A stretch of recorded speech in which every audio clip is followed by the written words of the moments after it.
ආයිබෝවන් යාළුවනේ මං අද ඔයාලට කියලා දෙන්න යන්නේ තවත් බූටබල් ටූල් එකක් ගැන. මේකේ නම තමා වෙන්ටෝයි. මේ වෙන්ටෝයි කියන ටූල් එක ගොඩක් වැදගත් ටූල් එකක්.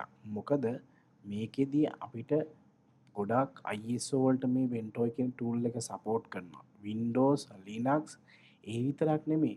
මේකේ තියෙනවා එක OS එකකට වඩා හිතන්නකෝ අපිට Windows 11 එකයි Ubuntu එකයි දෙකම එකපාර බූට් කරගන්න ඕනේ කියලා ඔයාලා එකම පෙන් ඩ්‍රයිව් එකෙන් අපිට කරන්න තියෙන්නේ එකපාරක් වෙන්ටෝයි වලින් පෙන් ඩ්‍රයිව් එක බූට් කරලා ඊට පස්සේ අපිට ඕන බූටබල් ISO එක මේකට කොපි කරන්න විතරයි තියෙන්නේ.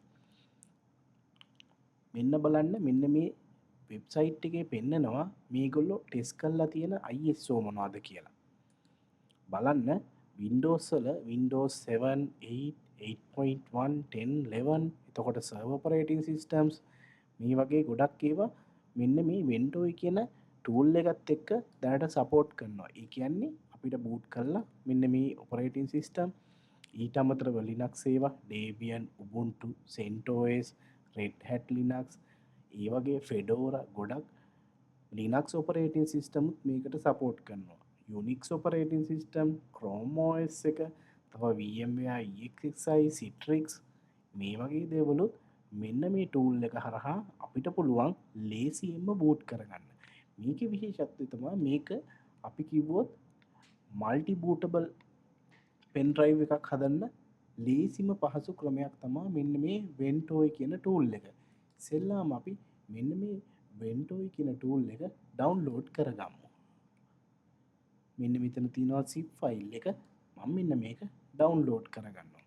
මේකත් අපි අර කලින් කතා කරපු රූපස් කියන ටූල් එක වගේම හරි ලේසි ටූල් එකක්. මේක රූපස් ටූල් එකට වඩා චුට්ටක් බර වැඩි. නමුත් මේක ගොඩාක් හොඳ ටූල් එකක්. අපිට පාවිච්චි කරන්න පුළුවන් ISO කීපයක් නැත්නම් Windows Linux operating system කීපයක් බූට් කරගන්න. මෙන්න මම ඩවුන්ලෝඩ් කරගත්ත zip ෆයිල් එක මම මේක ඉස්සෙල්ලාම එක්ස්ට්‍රැක්ට් කරගන්නවා.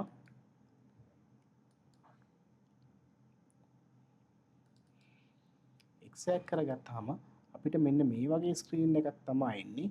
මම මෙන්න මෙතන Ventoy to disk කියලා ඔප්ෂන් එක තියෙන්නේ. මම මෙන්න මේක ඩබල් ක්ලික් කරනවා. ඔන්න බලන්න මේ ෆස්ට් ටයිම් මෙයා මෙන්න මෙහෙම ස්ක්‍රීන් එකක පෙන්නනවා. මේ මගේ ප්ලග් කරලා තියෙන පෙන් ඩ්‍රයිව් එක. ඉතින් රිෆ්‍රෙෂ් කරලා ලෝඩ් වෙලා නැත්නම් ලෝඩ් කරගත්ත හැකි. ඊට පස්සේ තියෙන්නේ මෙන්න මේ ඉන්ස්ටෝල් බටන් එක ඔබන්න විතරයි. එතකොට එකපාරක් අපේ පෙන් ඩ්‍රයිව් එක ෆෝමැට් වෙලා Ventoy ඉන්ස්ටෝල් වෙනවා.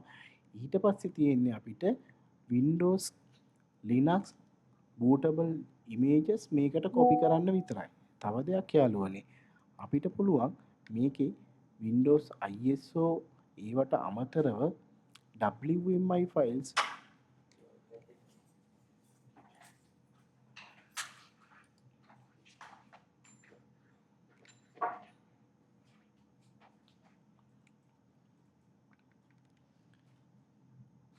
WMI files IMG format එකේ තියෙනවා virtual hard disk PHD වගේ ඒ වගේ දේවලුත් මේ boot image එක ඇතුළට දාලා අපිට හදාගන්න පුළුවන්. මම මුලින්ම ඉන්න මේ boot කරගත්ත එක බලන්නම්. මේ තියෙන්නේ අපේ pen drive එක format කරන්නද කියලා අහනවා. මේක එකපාරයි අහන්නේ. අපි වෙනදට නම් එක operating system එකකට එකපාර ගානේ pen drive එක ගොඩක් පාරක් format කරන්න වෙනවා. මෙතනදී අපි එකපාරක් format කරගත්තාම ඇති. ඊට පස්සේ අපිට තියෙන්නේ අපිට අවශ්‍ය USB bootable ISO එක අපේ USB drive එකට copy කරගන්න විතරයි. හරි. ගොඩක් සරල දෙයක් දැන් තියෙන්නේ මම යනවා මගේ USB drive එක බලන්න.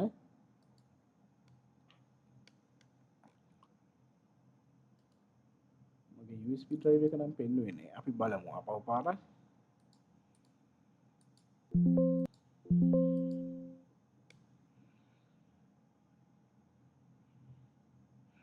මේ ඔපරේෂන් එක ෆේල් වෙනවා. හරි යාළුවනේ. අපි තව පාරක් try කරලා බලමු.